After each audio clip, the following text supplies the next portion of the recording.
Welcome to CUWFalcons.com. I'm here with head coach of the men's hockey program, Jasen Wise. We're going to be talking about the 2012-13 season. Coach, if you could, looking back on the season, it's been a little bit now you guys have been done. You finished 7-18-0 overall, 7 wins being the most wins in a single season in program history. If you could look back on and reflect, how did the season go? Well, I think for sure there's a lot of peaks and valleys. Started off the season with some tough opponents in St. Norbert and MSOE. And then we got a couple wins, I think 4 in a row.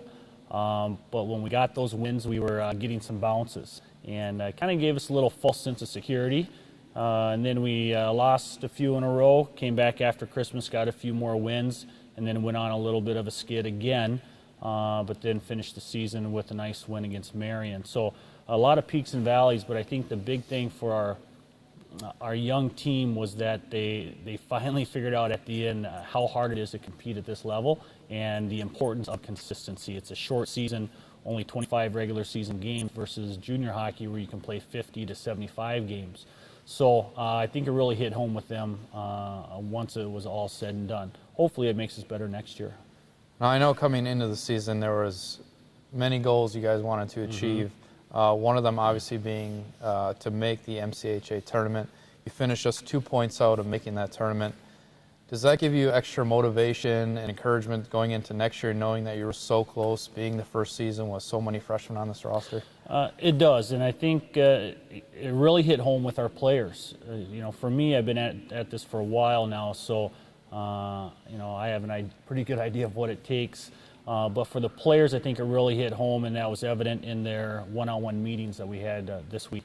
To a man, they said that letting a few games get away from us, a few games that could have got us into the postseason, and we were playing well at the end of the season. A 1-goal loss to Adrian, a split with Marion, and when we lost to Marion at their place, it was only by 1 goal. So we were hitting our stride there at the end, and they realize now that a few games in the middle of the season, if we win 1 or 2 of those, it gets us into the postseason. So a little extra motivation going into the off season for sure. With this being your first year here at Concordia, talk about the first year, maybe the struggles or the excitement of going through the first year being right at this school. Well, the struggles were basically coaching every guy for the first time. We had 23 returning players, and we had 25 freshmen coming in. So we had everybody were basically first-time players for me. So coaching them for the first time and trying to get everyone on board at the same time, that was a big struggle. We lost quite a few players early on that really didn't understand or want to see the big picture or what we were trying to accomplish. But on a positive side, the players that we finished the season with, great group of young men, worked extremely hard, great attitudes, great work ethic. Those guys, having those guys in our locker room for that last series there, really tells me the future's bright here at Concordia. You said you were going through your one-on-one meetings with players this week. What were some of the things the guys were telling you about being their first year playing, not only for you, but coming to the Mequon area, going to school at CUW? Well, they love the area. They love the Cedarburg, Mequon, Grafton area. Great place to live. Our campus is located right on Lake Michigan, very scenic. We got great facilities, and we're close to Milwaukee, so you really have the best of 2 worlds there, being, in a smaller community, but also having everything that a big city has to offer. So, and the education at Concordia. The players really feel that this is a great fit for them. They're getting a good education. They live in a great area. And then on the hockey side of things, the biggest thing was consistency. That's what all of our players talked about in their one-on-one meetings, is that they have to be consistent in practice and in games for the entire season. Again, referring back to juniors, you could take a couple weeks off and still have a great season. At D3, you can't do it. Take a couple of weeks off, and it can cost you a season. One thing I noticed this season was the fan base and how large and boisterous they were at some of your games. How much of a role and a factor does that play into, I guess, getting your guys ready to play these games and that energy and picking them up? Oh, it's huge. Anytime you got a great fan base that's banging on the glass and cheering for you, it naturally raises your energy level. Having those fans come out early in the season really helped. One of the best experiences I've had was our first win here early in the season, our first home win, and the place was going nuts. It was a great feeling for myself as a coach and for our players. It got them excited, and it makes them want to play harder and want to have a good record on our home ice. One of the things you mentioned was the guys were telling you not taking practices off, and there was a couple of games in the season where they let slip away. 11 of your games this season were against a ranked opponent. Mm-hmm. Knowing that and how difficult the schedule is going to be season in and season out, how do you prepare the guys going into the season, midway through the season, knowing that you're constantly playing one of the top teams in the country? Well, during the season, it's just basically focus on the next game. So it doesn't matter really who the opponent is, but that's your focus. And then in the off season, now they understand what it takes to play at this level. Coming out of juniors, we have 20 to 21-year-old freshmen. Well, in junior hockey, their last season, they're playing against 17, 18, 19-year-old players. Well, now they come here, they're a 21-year-old freshman, but the teams we're playing against have 25-year-old seniors. So there is that adjustment. So the perception that, hey, I played junior A hockey, so I'm going to come in and tear it up to the D3 level isn't necessarily true. It takes a lot of work, a lot of effort, and a lot of dedication to succeed at this level. So that's the focus for our players going into the offseason. To a man, they all want to be better next year, and they will be. They have the work ethic, they have the determination, they have the right mindset. So we fully expect them to come back next fall ready to go and help us have a successful season next year. Now, one of the strengths of this year's team was your power play, 21st in the nation, almost 21%. Mm-hmm. Is that something you strive to be strong in that aspect in the power play, or is that just the way it panned out with the roster and how it was built and some of the things you guys are teaching in practice? Well, you have to be good on special teams. If you want to succeed at this level, your special teams have to be outstanding. So we work on the penalty kill and the power play every week. We'll spend sometimes 3 to 4 days working on both of them. So we want to execute properly. And I think with the group of guys that we had this year, looking at our score sheet, you'll see that not a lot of guys put up big numbers. We did not have a single player make the all-conference team or the all-freshman team. So we didn't really have any outstanding players. So for us, a way to keep us in games or to help us win games was to be successful on the power play. So we put a lot of time into it. We didn't score many 5-on-5 goals this year. So we had to really, earn a paycheck on the power play, and we were able to do that. It was pretty good. It was great at times. And at the last weekend of the season, I think we were 4 for 9 on the power play. So what is that, around 40% or something like that? So it was excellent late in the year. And it's something that we'll work on next year and try to be better at. But a lot of penalties called in Division III, so you have to be good on special teams. We talked about special teams and all the freshmen on this squad this year.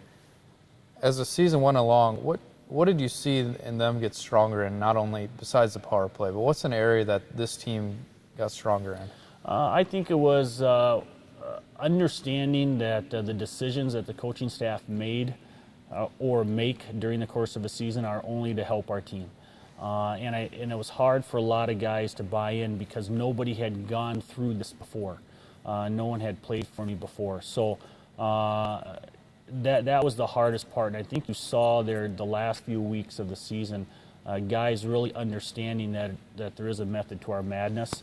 The goal this year was to change the culture of CUW hockey. It had been at the bottom of the standings for 5 years since it started. So the goal for us was to change the culture and try to create an environment that says, hey, we're here to win. We're going to do things the right way, but it's all geared towards winning. And then the second thing was laying a foundation, building a solid foundation of outstanding citizens, young men that are good people first and good hockey players second. And we were able to do that. Again, the guys we finished the season with are outstanding human beings, and those guys laid the foundation for future teams. So looking at the season from that aspect, it was a good year. Now, at one point in the season, we were talking about this roster and some of the guys you were trying to get here. And one of the guys you had said you had called first when he accepted the job was Jake Hedda to be your starting goalkeeper. The season went along, he played very well at some points, he struggled at others. How do you think he performed this season, knowing that this is the guy you want in goal for the next couple of years? Well, I think at times great, at times not so great. And I think he learned some valuable lessons this year, and he grew as a young man as well, but understanding the importance of being consistent. You got to be solid night in and night out, and if you have an off night, it'll cost us a game or a chance to play in the postseason. So he was our guy. He has a great attitude. He came to work every day. He worked hard, and his work ethic never changed, and that's what I love about him. But the main thing is, he has to be more consistent, and we're hoping he is next year. One of the things you had touched on a couple of times now is guys being more consistent, wanting to play strong all the time, every practice, every game. From my perspective, I could see that not only on the ice, but off the ice, in the classroom, just around campus. You could tell that vibe was there, that people wanted to see these guys play hard because that's what they wanted all the time. Right. Could you tell that also? On campus? Yeah. Well, we tried to recruit kids that are solid citizens, and that was reflected in the way they carry themselves on campus. We have the highest team GPA in team history, so I think it's a tribute to their work ethic and their commitment, to getting their schoolwork done and getting stuff turned in on time and going to class and that sort of thing. But also, every kid that we recruited, we talked to them about changing the culture of men's hockey here at Concordia. Being good students, being leaders in our community, representing the hockey program well. So that was a conversation we had with every one of them, and so they knew the expectations coming in. But we have great kids, guys that are involved in a lot of activities on our campus. They jumped in with both feet. They're committed to Concordia, and I also think it helped with the fan base a little bit. It got people to come over and watch us play as well. Now that the season's over, you've had your one-on-one meetings, what do you do for the next couple of months to get ready through the rest of the semester into the summer and to get ready for practice next year? For me personally, it's recruiting. It's finalizing our recruits, making sure that we have guys coming in next year that can help us compete for conference titles, and not just next year, but for years down the road. So recruiting, equipment, budgets, making sure we have what we need for next year, breaking down film, putting together all of our video for next season, as far as our opponents, power plays, penalty kills, forechecks, stuff like that, getting all that stuff ready for next season. And then also getting a little family time this summer, being able to hang out with my wife and my son a little bit, and same for my assistant coaches as well.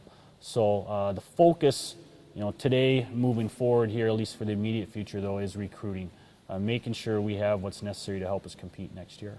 All right, thanks, Coach. Stay tuned to CUWFalcons.com for updates and information on the men's hockey program throughout the off season and as they get ready for next year.